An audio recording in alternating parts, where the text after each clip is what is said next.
Wow, mau dibaptis yang tadinya cuma datang di Natal dan Paskah gitu. Apa ya, mungkin yang aku bisa sharingin ini kejadian udah lama, 2 tahun lah. Tapi aku sangat bersyukur setiap apa yang Tuhan kasih di keluarga aku, even papaku, itu ada sesuatu yang besar gitu. Sesuatu yang besar yang Tuhan rencanakan, walaupun mungkin aku ngelihatnya kayak gak bagus gitu. Ini plannya gak bagus, ini endingnya gak bagus, tapi ternyata Tuhan punya rencana lain. Sampai saat ini, sampai hari ini papaku jadi aktivis, dia kesaksian di gereja di Solo, di mana-mana, nggak cuma satu gereja yang kecil, tapi dia jadi kesaksian dari, walaupun tubuhnya udah nggak sekuat dulu, tapi itu yang jadi dia bisa kesaksian. Jadi ya aku bangga kepada Tuhan sih. I mean Tuhan bisa mengubahkan mengubahkan manusia kayak wow, semudah itu gitu. So it's proud.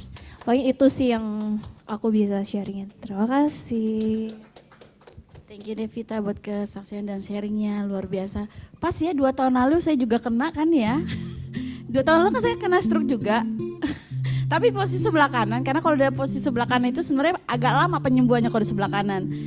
Kan dari yang kiri berarti ke kanan, berarti kalau yang kiri berarti yang otak kanan. Itu berarti mainnya lebih ke, kalau kiri berarti lebih main ke perasaan ya, makanya dia kenanya di ini. Ya puji Tuhan, saya cuma pegang satu, saya cuma Tuhan ingetin jangan khawatir. Saya pegang rancangan Tuhan itu rancangan penuh dengan damai sejahtera, itu yang saya pegang. Yang kedua, hati yang gembira adalah obat, itu yang saya pegang. Makanya Tuhan kasih kesembuhan buat saya lebih cepat. 3 minggu saya sudah bisa jalan. Meskipun emang benar kalau udah lumpuh, benar-benar setengah lumpuh emang agak lama. Tapi Tuhan cuma ingetin hati yang gembira adalah obat. Dan saya yang berpegang sampai saat ini, saya katakan, Tuhan saya mau tetap bergembira, saya mau katakan dengan sepenuh hati, saya katakan Tuhan semuanya dari Tuhan, balik lagi semua ke Tuhan. Dan saya cuma percaya buat kita, apapun keadaan kita tetap bersuka cita karena hati yang gembira adalah obat, itu saja. Nggak ada obat yang lain yang bisa menyembuhkan, hanya hati yang gembira saja yang bisa menyembuhkan. Dan percayalah Tuhan pasti akan menyembuhkan semuanya. Buat Bapak Ibu kita semangat, buat kita semua. Tetap semangat ya. Itu mau tangan buat Tuhan. Kita mau dengar firman Tuhan. Kita mau nyanyi lagu. Ya.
Semakin mengenalmu.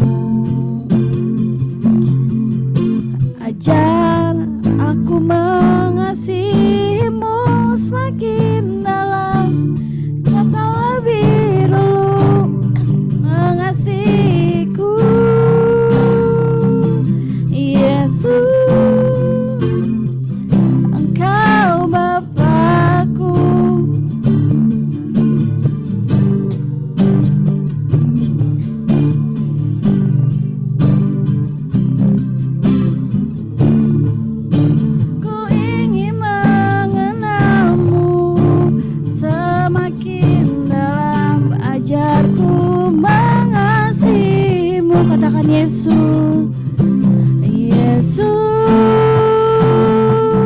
Engkau Bapakku, Yesus,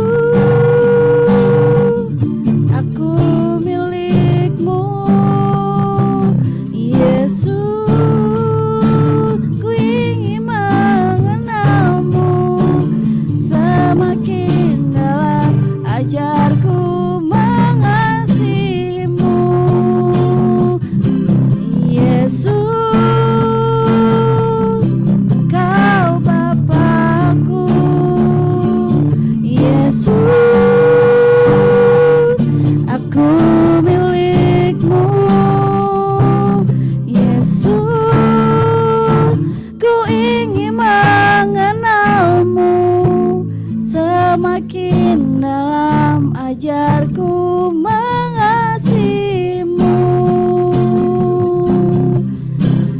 Oh Yesus,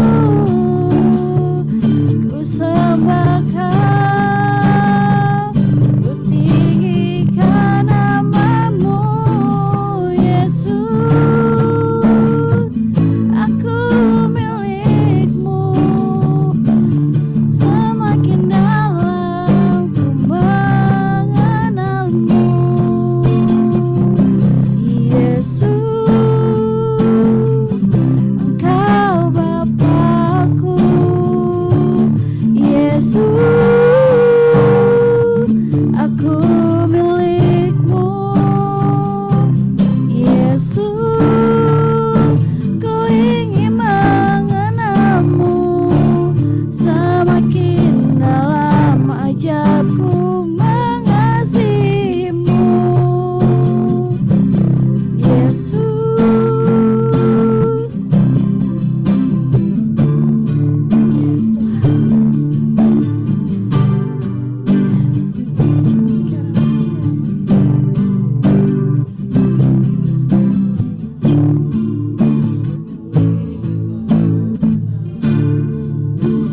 Semakin dalam, ajarku mengasihimu, semakin dalam, ajarku mengasihimu, semakin dalam, ajarku mengasihimu.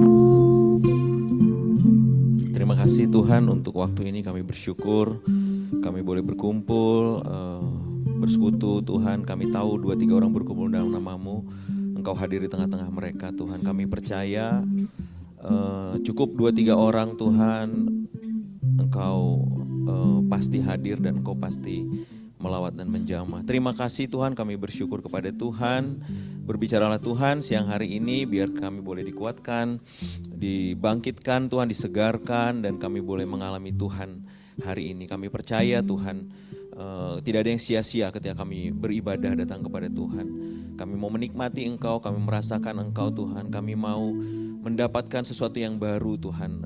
Siang hari ini Tuhan, kami percaya Tuhan bekerja di tengah-tengah kami. Mari kami bebaskan Engkau Roh Kudus melakukan segala sesuatu yang Engkau mau, yang Engkau perlukan untuk kami boleh berubah, bertumbuh, mengenal Engkau Tuhan. Kami mematahkan setiap pekerjaan si jahat yang berusaha mengambil firman Tuhan dari tempat ini, dari pikiran kami semua Tuhan. Satu pikiran negatif mungkin, satu penolakan mungkin dari pikiran kami patahkan, kami hancurkan di dalam nama Yesus. Biar Tuhan sendiri yang berbicara di tengah kami. Terima kasih Bapa, di dalam nama Yesus kami berdoa, haleluya, amin.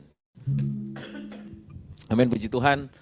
Bapak Ibu, OCM Partner, thank you sudah datang ke tempat ini.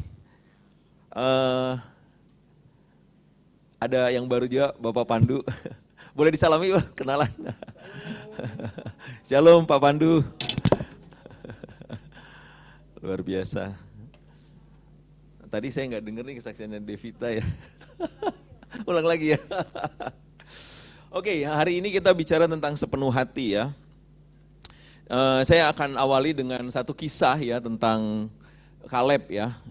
Ini karena di depan jadi lebih baik saya nggak bisa, Bang Sugos. Apa belum dinyalain? Oke. Oke, ini di Yosua 14 ayat 6 sampai 7 ya. Bani Yehuda datang menghadap Yosua di Gilgal. Pada waktu itu berkatalah Kaleb bin Yefune orang Kenas itu kepadanya, engkau tahu firman yang diucapkan Tuhan kepada Musa abdi Allah itu tentang aku dan tentang engkau di Kades Barnea. Aku berumur 40 tahun ketika aku disuruh Musa, hamba Tuhan itu dari Kades Barnea untuk mengintai negeri ini. Dan aku pulang membawa kabar kepadanya yang sejujur-jujurnya. Next. Sedang saudara-saudaraku yang bersama-sama pergi ke sana dengan aku membuat tawar hati bangsa itu, aku tetap mengikuti Tuhan Allahku dengan sepenuh hati. Pada waktu itu Musa bersumpah katanya, sesungguhnya tanah yang diinjak oleh kakimu itu akan menjadi milik pusakamu dan anak-anakmu sampai selama-lamanya. Sebab engkau tetap mengikuti Tuhan Allahku dengan sepenuh hati. Ya, firman Tuhan ini menarik ya, OCM partner semua. Jadi waktu itu Kaleb itu sebetulnya sudah tua, sudah umur 85 tahun. Lalu dia bilang sama Musa, saya itu belum kebagian yang terbaiknya gitu. Saya belum ambil semua tanah yang Tuhan janjikan buat aku. Jadi dia bilang sama Musa, Musa ayolah kasihlah tanahnya ke aku gitu. Karena aku dari dulu tuh ngikutin Tuhan sepenuh hati. Gak pernah setengah-setengah gitu ya, gak pernah menolak firman Tuhan. Seperti saudara-saudaraku yang bersama-sama pergi sana dengan aku membuat tawar hati bangsa itu. Nah, apa sih ceritanya ini? Bagaimana sih ceritanya ya?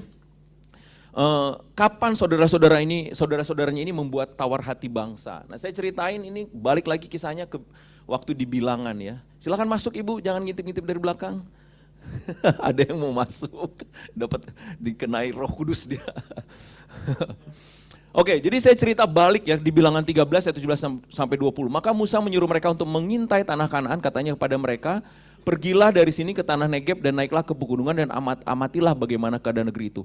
Apakah bangsa yang mendiaminya kuat atau lemah? Apakah mereka sedikit atau banyak?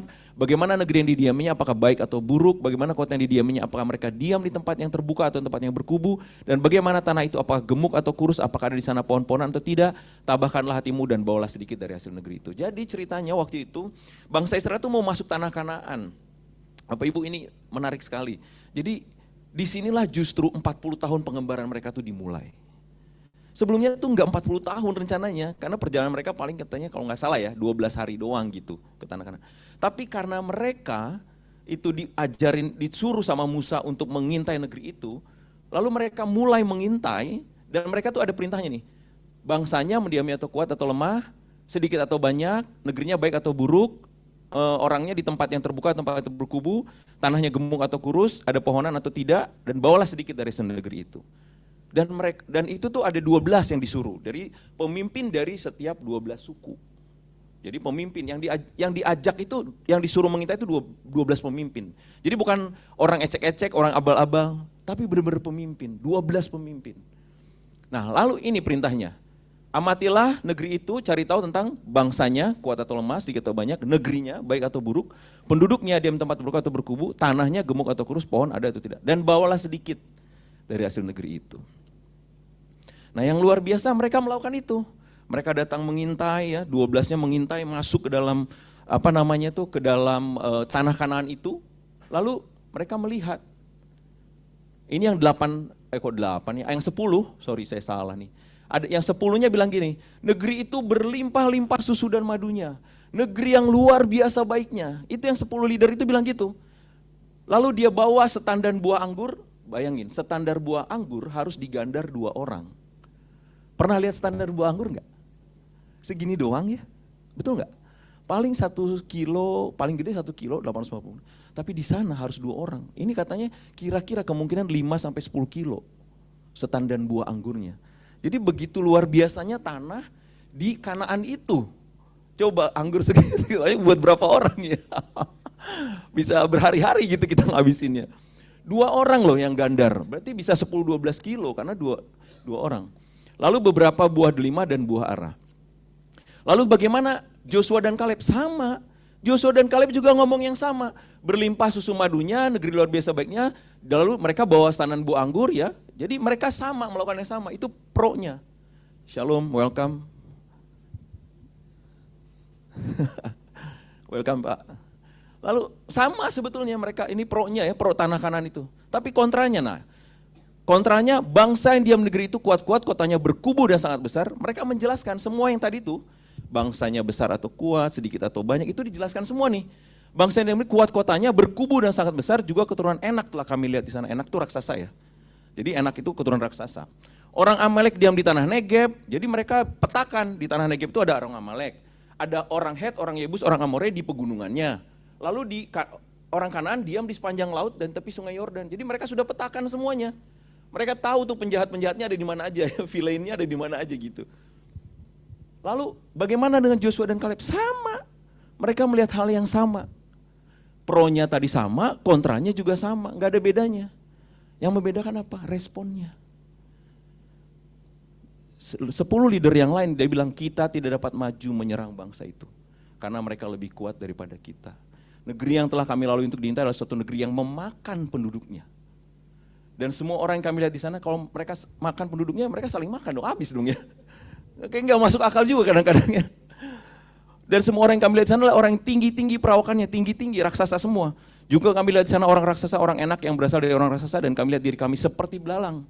Dan demikian juga mereka terhadap kami. Mereka melihat diri mereka belalang, mereka pikir musuhnya melihat mereka seperti belalang. Ini jati diri yang buruk sekali. Saya belalang, terus mereka juga ngeliat saya belalang gitu. Nah, respon Joshua dan Kaleb yang membedakan. Dia bilang, kita akan maju dan menduduki negeri itu sebab kita pasti akan mengalahkannya.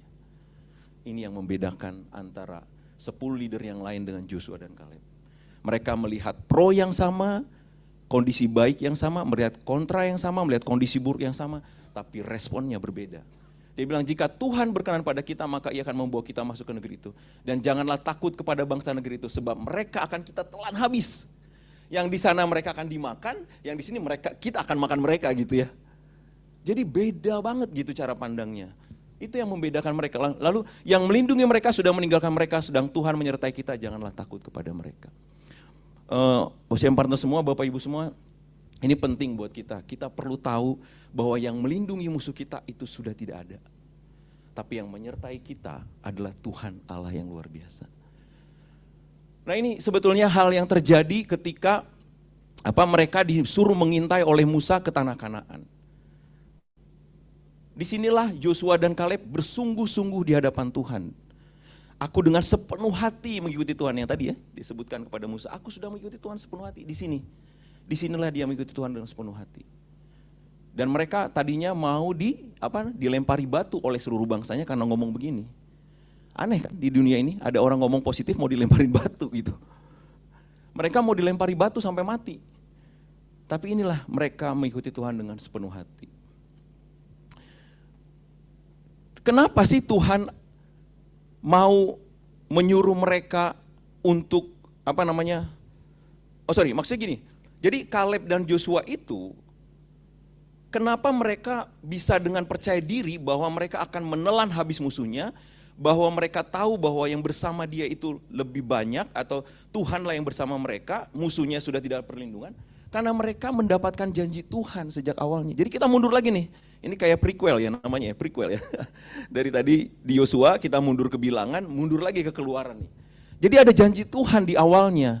Dan Tuhan berfirman, aku telah memperhatikan dengan sungguh-sungguh kesengkeran umatku di tanah Mesir, dan aku telah mendengar seruan mereka yang disebabkan oleh pengerah-pengerah mereka. Ya, aku mengetahui penderitaan mereka, sebab itu aku telah turun untuk melepaskan mereka dari tangan orang Mesir dan menuntun mereka keluar dari negeri itu ke suatu negeri yang baik luas, suatu negeri yang berlimpah susu dan madunya, ke tempat orang Kanaan, Het, Amori, Feris, orang Hewi dan orang Yebus.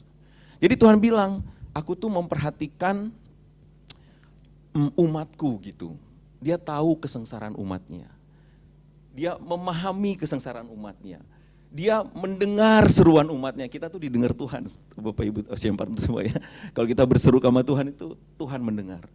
Dan dia bilang, aku mengetahui penderitaan mereka. Sebab itu aku telah turun untuk melepaskan mereka dari tangan orang Mesir.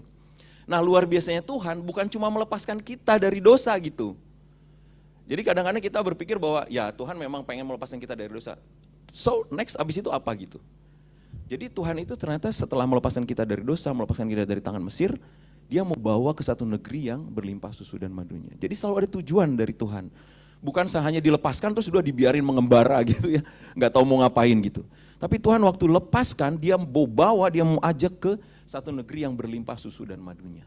Baik dan luas ya. Ini. Nah itu pun kenapa Tuhan akhirnya memperhatikan, karena memang orang Israelnya yang berseru-seru.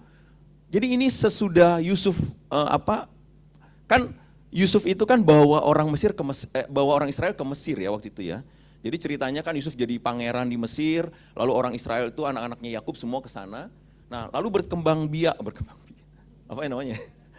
Beranak cucu, kayak binatang ya berkembang biak.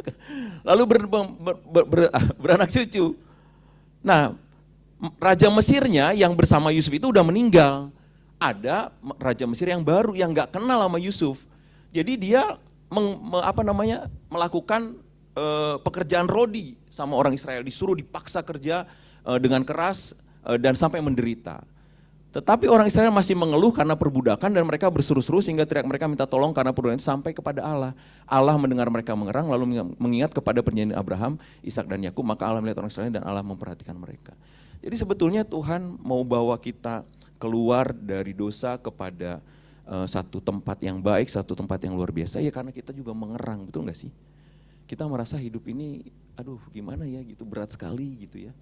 Ada banyak hal yang kayaknya kita nggak ngerti sebagai manusia, kenapa sih saya ada di dunia ini, kenapa sih menderita gitu ya. Kenapa sih banyak hal yang menyesakkan, menyusahkan gitu ya. Lalu kita berseru kepada Tuhan dan Tuhan dengar. Lalu Tuhan bilang, ayo aku udah dengar nih kamu nih, ayo saya bawa yuk ke sana gitu. Tapi orang Israel waktu mau dibawa ke sana malah berkeluh kesah, tidak dengan sepenuh hati. Sementara Joshua dan Kaleb dia dengan sepenuh hati mengikuti Tuhan.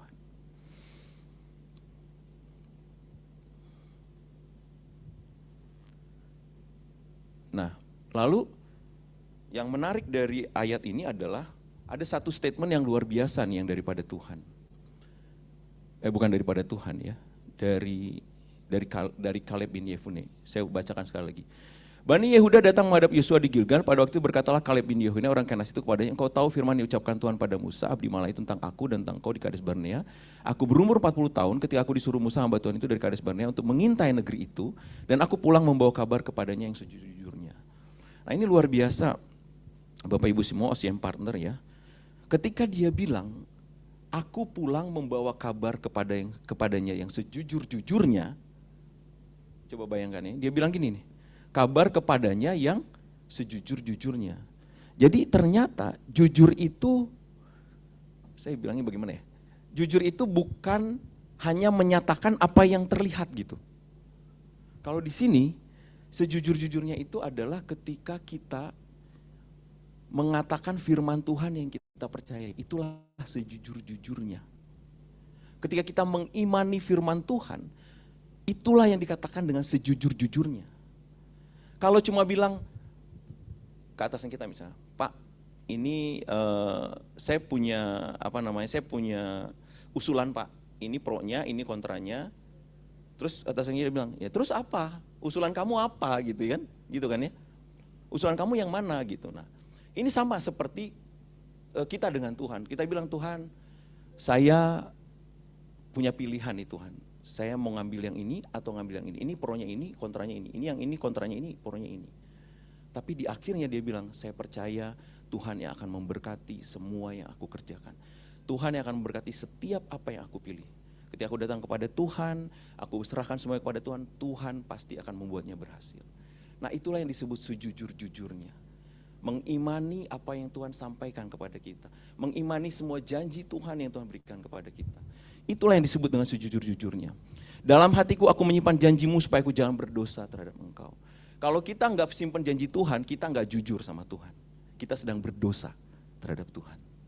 Tapi kalau kita, silakan Bu Lucy, Bu. Ya betul ya Bu Lucy. Ini hal yang saya baru pelajari juga gitu. Yang disebut sejujur-jujurnya adalah ketika kita menyimpan janji Tuhan di dalam hati kita.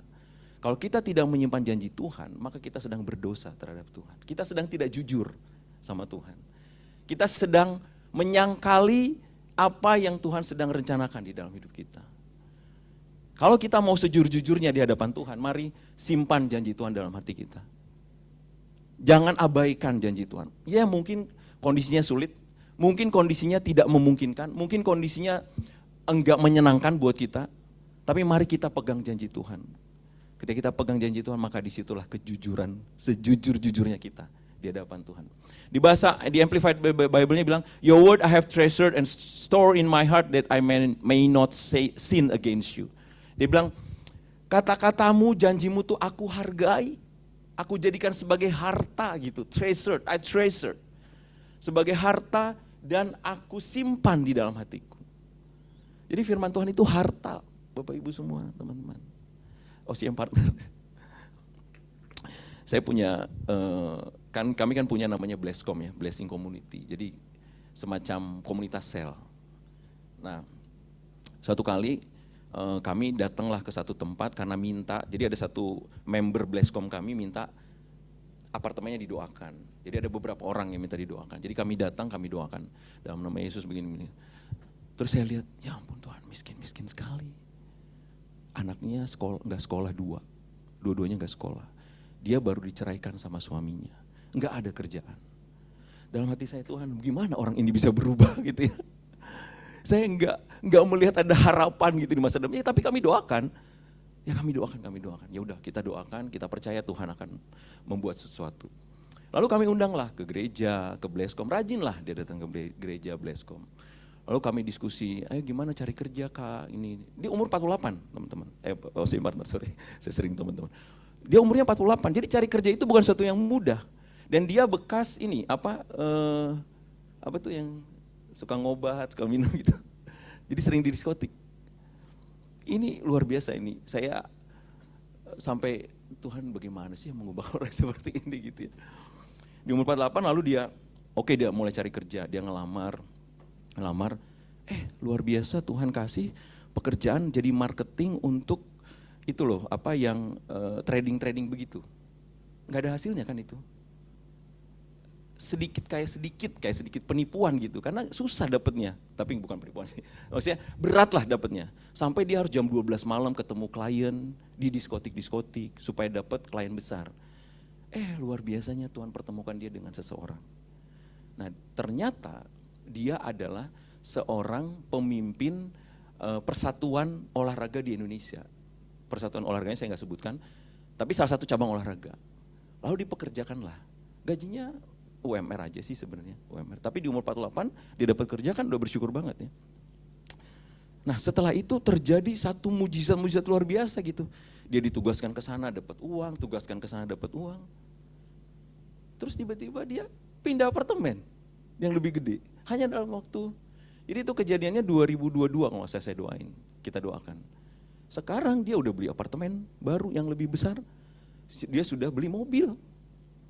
Anaknya dua-duanya sekolah, SMP negeri dan SD negeri.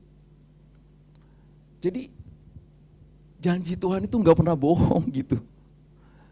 Dalam hatiku aku menyimpan janjimu supaya aku jangan berdosa terhadap engkau.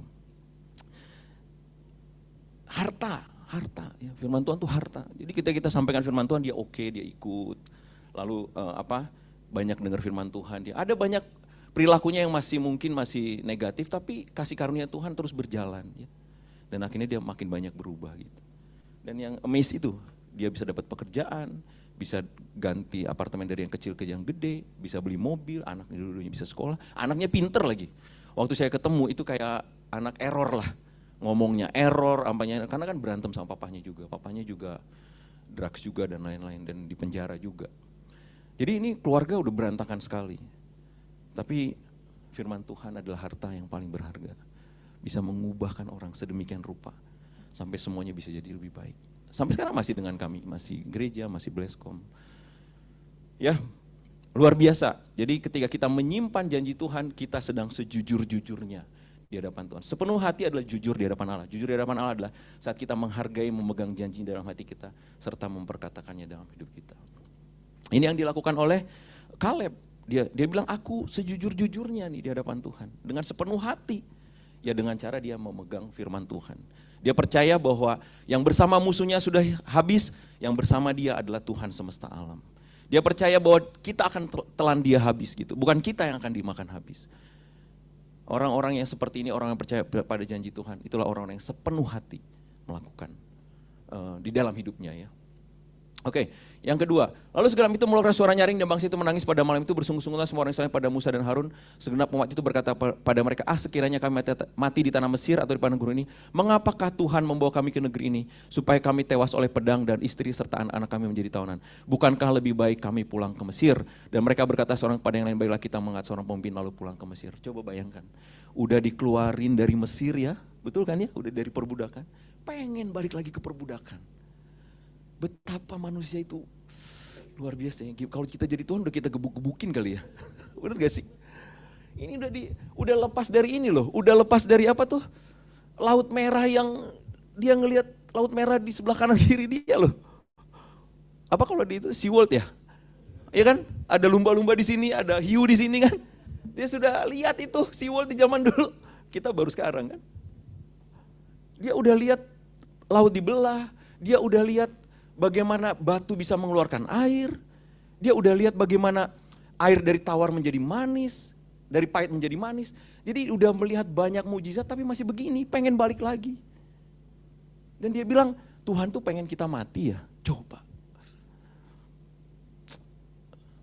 Mungkin saya juga begitu sih kayaknya ya, dalam hidup ya. Ketika kita dicobai ada satu ujian gitu, terus kita bilang, Tuhan tuh pengen saya mati ya gitu. Mungkin juga pernah gitu ya, kayak gitu, kita kayak gitu, nggak tahu saya sih pernah sih, nggak tahu Bapak Ibu tahu siapa. Tuhan tuh pengen saya hancur ya, Tuhan tuh pengen saya nggak berhasil ya gitu ya. Padahal nggak pernah. Janji Tuhan adalah kita dibawa ke negeri yang berlimpah susu dan madunya. Itu janji Tuhan. Tapi kita sebagai orang, sebagai manusia sering berpikir seperti ini.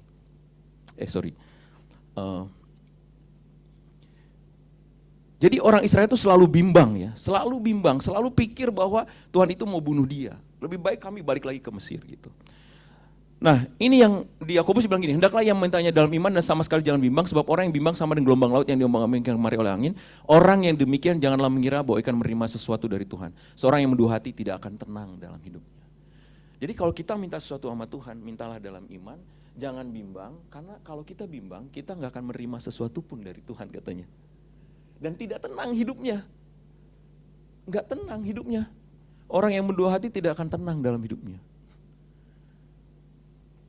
Ini yang amplified Bible, ini aja ya, highlight yang ini. Unstable and restless in all his ways.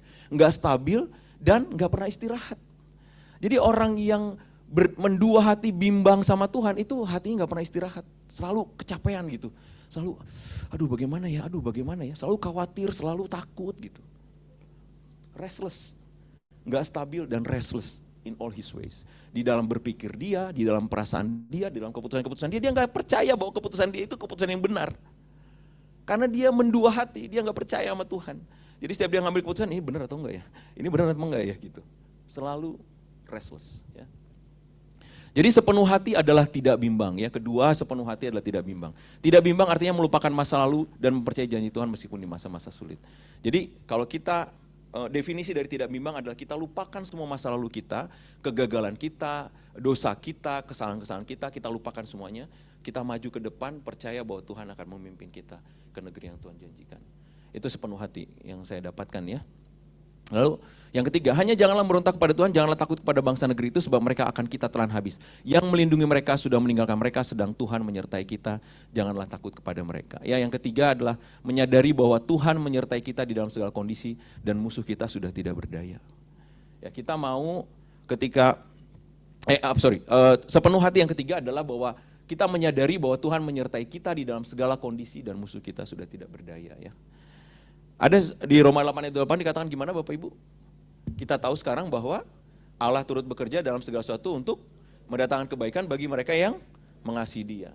Jadi saya selagi mikir-mikir itu jadi kepikiran begini. Kalau saya berkeluh kesah ketika ada sesuatu yang buruk dalam hidup saya, berarti saya tidak percaya bahwa Tuhan bekerja di dalam segala sesuatu untuk mendatangkan kebaikan bagi saya. Konsekuensi akhirnya adalah saya tidak mengasihi Dia. Karena Tuhan bekerja dalam segala sesuatu untuk mendatangkan kebaikan bagi orang yang mengasihi Dia. Jadi kalau saya berkeluh kesah untuk sesuatu yang buruk dalam hidup saya, berarti sebenarnya saya itu mau bilang bahwa diri saya itu tidak mengasihi Tuhan. Ngerti nggak logikanya? Kalau saya bilang bahwa segala yang terjadi pada saya adalah sesuatu yang buruk, tidak mendatangkan kebaikan buat hidup saya, berarti padahal Tuhan bilang bahwa untuk orang yang mengasihi Tuhan pasti segala sesuatu mendatangkan kebaikan, maka saya sedang self-prophesied. Saya sedang menubuatkan diri saya sendiri bahwa saya adalah seorang yang tidak mengasihi Tuhan. Berbahaya, bukan? Jadi untuk itu firman Tuhan ini bilang bahwa kalau Tuhan menyertai kita dalam segala kondisi, dalam segala hal buruk, segala hal baik, dan kita tahu bahwa semuanya mendatangkan kebaikan, itulah sepenuh hati. Kita tahu bahwa musuh kita sudah tidak berdaya, apapun masalah yang menghantui kita, Tuhan bilang gini, bersatu jalan mereka menyerang engkau, bertujuh jalan mereka akan lari terbirit-birit. Jadi meskipun mereka masalah akan datang kepada kita bertubi-tubi, tapi mereka akan hancur. Bertujuh jalan gitu ya, kira-kira begitu ya. Nah, hasilnya bagaimana? Bangsa Israel tidak pernah melangkah dengan sepenuh hati. Mereka mengerjakan sesuatu dengan setengah hati. Mereka selalu ingin kembali ke masa lalunya. OCM partner semua, Bapak Ibu, saya yakin orang-orang yang bekerja dengan setengah hati itu karena dia tidak percaya bahwa pekerjaan ini bisa memberkati dia. Orang-orang yang berusaha dengan setengah hati, dia tidak yakin bahwa usahanya itu akan memberkati dia. Bahwa ada janji Tuhan di usahanya, bahwa ada janji Tuhan di pekerjaannya. Jadi orang-orang yang bekerja setengah hati karena dia tidak percaya bahwa Tuhan ingin memberkati dia. Karena itu bangsa Israel itu seperti itu. Mereka tidak percaya bahwa Tuhan akan membawa dia ke negeri, Tuhan akan bawa mereka ke negeri yang berlimpah susu dan madunya. Mereka pikir Tuhan akan bunuh mereka di padang gurun itu. Mereka terus berpikir bahwa Tuhan akan bunuh mereka di padang gurun. Tahu nggak hasilnya Bapak Ibu? Akhirnya mereka mati di padang gurun. Tetapi mengenai kamu, bangkai-bangkaimu akan berhantaran di padang gurun ini dan anak-anakmu akan mengembara sebagai penggembala di padang gurun 40 tahun lamanya dan akan menanggung akibat ketidaksiatan sampai bangkai-bangkaimu habis di padang gurun. Betapa dahsyatnya ketidakpercayaan. Betapa dahsyatnya keluh kesah kita gitu, menghancurkan kita. Jadi kalau kita selalu bilang, wah kacau lah kerjaan saya ini, kacau, akan kacau Bapak Ibu. Saya nggak akan berkembang lah saya di sini, akan nggak berkembang. Karena kita sedang self-prophesied, kita sedang menubuatkan diri kita sendiri. Jadi kalau kita bilang, bisnis ini nggak akan berkembang lah, saya nggak akan jadi bagus lah, nggak akan jadi berhasil lah gitu. Ya nggak akan jadi berhasil bisnis kita gitu. Pada akhirnya, ketika mereka selalu bilang bahwa Tuhan ingin membunuh kami di sini, Tuhan ingin membuat kami mati di sini, pada akhirnya mereka mati di padang gurun. Jadi Bapak Ibu ini, OCM partner semua ini pelajaran yang luar biasa sebetulnya. Saya percaya ketika kita sepenuh hati di hadapan Tuhan, jujur ya, menyimpan janji Tuhan dalam hati kita ya. Lalu kita mempercayai bahwa Tuhan ingin kita masuk ke tanah yang dijanjikan Tuhan. Maka kita akan melihat hasilnya. Tapi kalau kita terus mengeluh, bilang bahwa Tuhan ingin kita gagal, Tuhan ingin kita mati, maka hasilnya pun akan sama dengan yang kita katakan. Ini result untuk Joshua dan Kaleb. Tetapi hambaku Kaleb karena lain jiwa yang ada padanya dan ia mengikut aku dengan sepenuhnya akan kubawa masuk ke negeri yang telah masukkan itu. Dan keturunannya akan memilikinya. Dari semua bangsa Israel yang pergi dari Mesir, cuma Joshua dan Kaleb yang masuk ke tanah perjanjian. Yang lainnya mati di padang gurun, habis bangkainya di padang gurun. Habis itu kan berarti kan dimakanin hyena mungkin, ya kan? Dimakanin sama gagak mungkin. Habis, bukan cuma ada mati tapi habis gitu. Karena 40 tahun kan? 40 tahun. Lalu Yosua memberkati Kaleb bin Yefune dan diberikannya lah Hebron kepadanya menjadi milik pusakanya. Pada akhirnya yang diminta oleh Kaleb diberikan oleh Yosua. Itulah sebabnya Hebron menjadi milik pusaka Kaleb bin Yefune orang Kenas itu sampai sekarang ini. Sampai sekarang ini. Karena ia tetap mengikuti Tuhan Allah Israel dengan sepenuh hati. Luar biasa ketika kita sepenuh hati kepada Tuhan ya, mengerjakan pekerjaan kita sepenuh hati ya, menjadi MC yang luar biasa sepenuh hati. Saya sering lihat Mas Erwin ini, luar biasa, udah ganteng, cantik, suami istri gitu ya. Terus jadi MC terus, kayaknya cuan terus. Waduh. Kalau sepenuh hati kan begitu ya, diberkati ya Mas Erwin ya. Happy dia jadi MC. Tepuk tangan dulu dong buat Tuhan yang luar biasa buat Mas Erwin. Ada janji Tuhan buat kita semua dan kita pasti akan mendapatkan tanah yang berlimpah susu dan madunya, yang baik, yang buahnya banyak, yang memberkati kita. Pada akhirnya kalau kita sepenuh hati kepada Tuhan akan seperti ini. Kalau kita berusaha sepenuh hati di dalam bisnis kita, berusaha sepenuh hati di pekerjaan kita, pasti Tuhan akan berikan yang menjadi bagian kita. Amin, puji Tuhan, mari kita berdoa. Terima kasih Tuhan, kami bersyukur untuk firman Tuhan. Berbicara terus Tuhan buat setiap kami mau sepenuh hati mengerjakan apa yang menjadi bagian kami di dalam Tuhan. Kami mau jujur di hadapan Tuhan, kami mau memegang janji Tuhan, kami mau percaya bahwa Tuhan menyertai kami mau percaya bahwa Tuhan akan membawa kami kepada tanah yang Tuhan sudah janjikan buat kami, tanah yang berlimpah susu madunya, tanah yang dipenuhi dengan berkat Tuhan yang luar biasa. Terima kasih Bapak, terima kasih Tuhan, di dalam nama kami berdoa, haleluya, amin. Amin, puji Tuhan, tepuk tangan buat Tuhan Yesus kita, silakan, saya lagi. Silakan memberikan offering, minta tolong. Ada yang main musik, Mas Andra. Mas Andra. Lagu apa Mas? Kan Mas Andra penyanyi kan? Jangan sempurna tapi beda. Andra and the Backbone. Anugerahmu. Main di mana tuh? Anugerah, salah, bukan. Tinggi ya. G kali coba. Coba gede. Anugerahmu. C anugerahmu. D. Anugerahmu. Ketinggian. Harus Devita nih, Bu Devita, Kak Devita nih. Berarti mainnya di C berarti, ke F. Anugerahmu.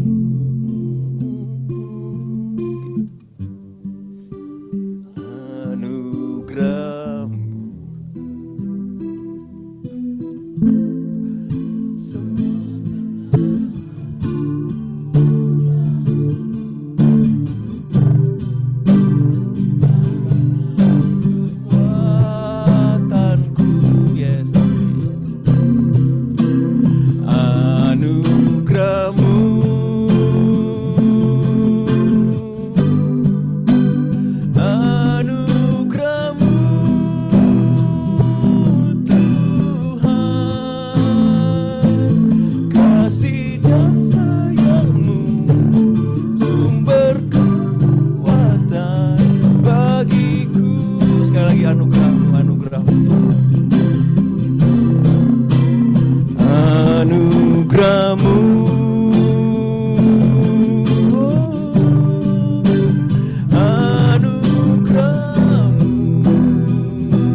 Tampilin itu, run, GKKD 5 run.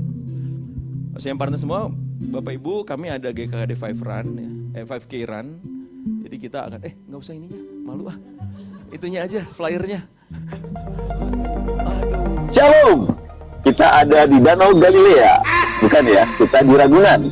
Kita akan mengadakan event bersejarah GKKD 5K untuk mendukung Matahari Indonesia.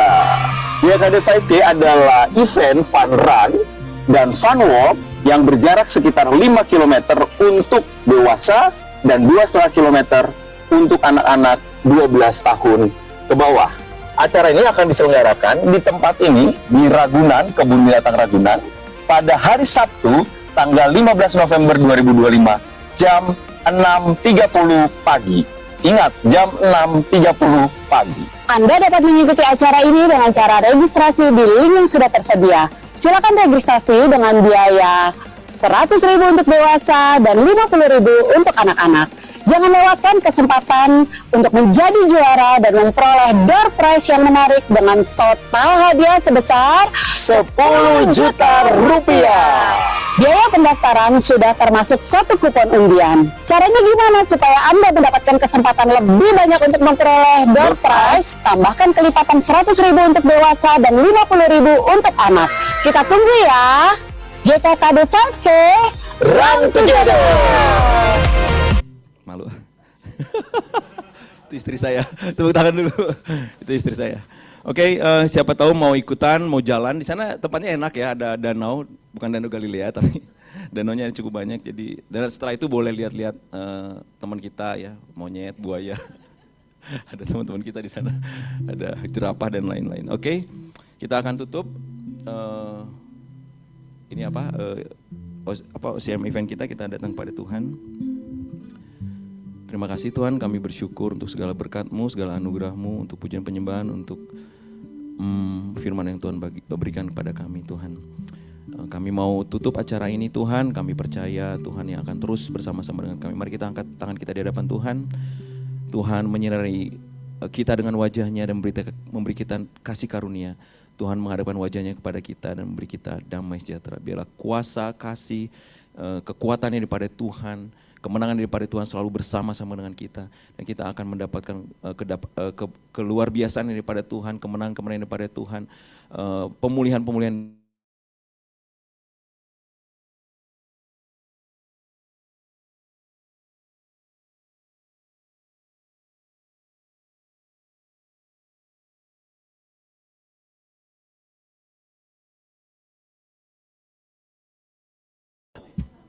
Oh, temennya Yunita. Oke.